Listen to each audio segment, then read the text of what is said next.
Murió sola en el hospital. Pero antes me pidió un último favor. Me llamo Ana y soy enfermera. Llevo varios años trabajando en el IMSS. Cuando uno pasa suficiente tiempo en un hospital público, aprende que la enfermedad no es lo único que pesa en las habitaciones. También pesan las ausencias. He visto familias enteras turnarse para no dejar solo al paciente ni un segundo. Hijos durmiendo en sillas, esposas llevando comida casera, nietos entrando con dibujos. Y también he visto lo contrario, personas que llegan acompañadas y cuando escuchan la palabra grave, empiezan a desaparecer poco a poco hasta que la cama queda sola. Pero lo que pasó con la señora Amalia fue distinto. Ella llegó caminando. Era una mujer de 70 años. Venía despacio, pero firme. Traía una bolsa pequeña con sus documentos y una chamarra doblada en el brazo. Cuando la recibieron en urgencias, no venía dramatizando su dolor. No lloraba. No exigía prioridad. Esperó su turno como cualquier otro paciente. Yo estaba en turno vespertino cuando la pasaron a valoración. La escuché dar sus datos con una voz clara. Nombre, Amalia, edad, 70 años, estado civil, viuda, familiares, ninguno, lo dijo sin pausa, sin adornos. Como quien dice su tipo de sangre, después de los estudios iniciales, el médico determinó que estaba más delicada de lo que parecía. Tenía varios días sintiéndose mal, pero lo había ido dejando pasar. Esa mañana, al sentirse peor, decidió ir al hospital por su cuenta. Se quedó internada ese mismo día. Los primeros 2 días fueron clínicamente normales. Tratamiento, monitoreo, ajustes de medicamentos. Yo la atendía durante mi turno. Era educada, agradecida. Siempre decía gracias por cosas mínimas, como si le costara trabajo aceptar ayuda. En la cama de al lado había una señora más joven, rodeada constantemente por familiares. Hablaban fuerte, llevaban comida en recipientes de plástico, discutían entre ellos. En cambio, del lado de Amalia siempre había silencio, no tenía visitas, no sonaba su teléfono. Nadie preguntaba por ella en recepción. Al tercer día empezó a hablarme un poco más. Mientras le tomaba la presión, me preguntó si tenía hijos. Le dije que sí, uno pequeño. Me preguntó cuánto tiempo llevaba trabajando ahí. Le conté que varios años. Me preguntó si vivía cerca del hospital. Era conversación ligera, casi rutinaria, pero noté que me observaba con atención, como si estuviera midiendo algo más que mis respuestas. Esa tarde, cuando terminé de acomodarle la almohada, cambió el tono vivo. Sola me dijo: desde que murió mi esposo te sentí. No era raro escuchar eso, mi única compañía es mi perrita. Ahí su voz se suavizó. Literalmente se transformó. Sus hombros se relajaron y por primera vez sonrió. Se llama Camila. Me contó que era pequeña, mestiza, recogida de la calle hacía años, que dormía dentro de la casa cuando hacía frío y que la seguía a todas partes, que era muy tranquila. Cuando salí esa mañana, continuó, no pensé que me iban a dejar internada. Le dejé agua y comida, como siempre cuando salgo un rato. Guardó silencio. Pensé que regresaría en la tarde. Para ese momento, ya iban 3 días hospitalizada. Me miró fijo, no con desesperación, sino con una determinación contenida. ¿Usted podría hacerme un favor? No fue una pregunta impulsiva. Se notaba que llevaba horas, quizá días, pensándolo. Me explicó que no tenía familiares cercanos, que sus vecinos eran amables pero no tenían llaves, que nadie sabía que estaba hospitalizada, que si nadie iba, la perrita se quedaría encerrada en el pequeño patio interior. No le pido que la adopte, aclaró rápidamente, solo que la saque de ahí, que no se quede sola. Me quedé callada unos segundos. No era una petición pequeña, era ir a la casa de una desconocida, abrir con una llave escondida, cargar con la responsabilidad de un ser vivo. Pero la alternativa era imaginar a ese animal encerrado, sin agua ni comida suficiente.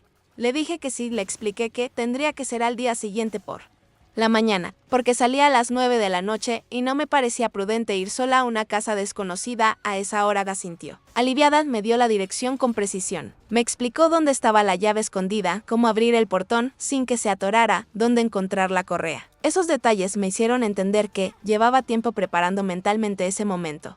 Al día siguiente fui. La colonia era tranquila, de casas pequeñas y fachadas desgastadas. Toqué la puerta por costumbre, aunque sabía que no habría respuesta. Encontré la llave donde me dijo. La tomé con una sensación extraña, como si estuviera cruzando un límite invisible. Al abrir el portón, el patio interior apareció ante mí. Era reducido. Piso de cemento, una pared lateral con manchas de humedad, un pequeño techo improvisado con lámina. Y ahí estaba Camila, más pequeña de lo que imaginaba, más flaca de lo que debería. Su pelaje estaba sucio, pegado en algunas partes. El balde de agua tenía restos de ropa remojada. El plato estaba vacío. Había heces secas en el piso, señal clara de varios días sin limpieza. Cuando me vio no ladró, se quedó inmóvil, observándome. Me acerqué despacio, hablando en voz baja. No sabía si me permitiría tocarla. No retrocedió. Tampoco avanzó. La cargué. Era ligera. Demasiado ligera. Sentí un nudo en la garganta. No revisé el resto de la casa más de lo necesario. Solo confirmé que todo estaba cerrado y salí con ella en brazos. La llevé directo al veterinario. Me dijeron que estaba deshidratada y débil, que probablemente había estado comiendo lo que encontraba en el patio, que había signos de estrés. No, me dieron muchas esperanzas inmediatas firme, como responsable para que la internaran mientras manejaba de regreso a mi casa. Me pregunté en qué momento esa responsabilidad se había vuelto mía, pero no lo dudé. Durante los 5 días siguientes, salía del hospital y pasaba a verla a la clínica veterinaria. Le hablaba aunque no sabía si me reconocía. Le contaba cosas simples, como si necesitara llenar el silencio. Poco a poco empezó a mejorar. Cuando finalmente me dijeron que podía llevármela, compré alimento especial, una camita, platos nuevos. Hablé con mi familia. Les expliqué la situación. Acordamos que se quedaría con nosotros. Mientras tanto, Amalia empeoraba. Su cuerpo no respondía al tratamiento como los médicos esperaban. Cada vez que entraba a su habitación, la veía más cansada, más delgada, más silenciosa. Nunca volvió a mencionar a Camila directamente. Una tarde, mientras le cambiaba el suero, abrió los ojos y me preguntó, ¿pudo ir? Le dije que sí, que la había encontrado, que estaba conmigo, que la estaban atendiendo. No pedía detalles. No preguntó cómo estaba físicamente. Solo asintió, cerró los ojos, no volvió a tocar el tema. Murió una madrugada. Tranquila. Sin visitas. Sin despedidas dramáticas. Yo no estaba en turno esa noche, pero me avisaron. Cuando regresé al día siguiente y vi su cama vacía, sentí algo distinto. No era la primera paciente que fallecía bajo nuestro cuidado, pero esta vez había una conexión que trascendía el hospital. Había una dirección escrita en un papel. Había una perrita en mi casa. Camila vivió conmigo 2 meses más, se recuperó físicamente, comía bien. El veterinario decía que su salud estaba estable. Le dimos paseos cortos, la llevábamos al parque, compramos juguetes, pero nunca fue una perrita activa. Pasaba mucho tiempo acostada, observando. A veces se quedaba mirando la puerta principal, como si esperara que alguien cruzara el umbral. Intenté no proyectar emociones humanas en ella. Me decía que tal vez solo era su temperamento, pero había algo en su quietud que me resultaba familiar. Como si hubiera entendido demasiado. Un día empezó a comer menos. No fue repentino. Simplemente perdió interés. La llevé al veterinario. Exámenes normales. Nada alarmante. Puede ser edad, me dijeron. Pero yo sabía que era algo más sutil. Se fue apagando igual que Amalia, sin ruido, sin quejas. El día que murió, la llevé a cremar.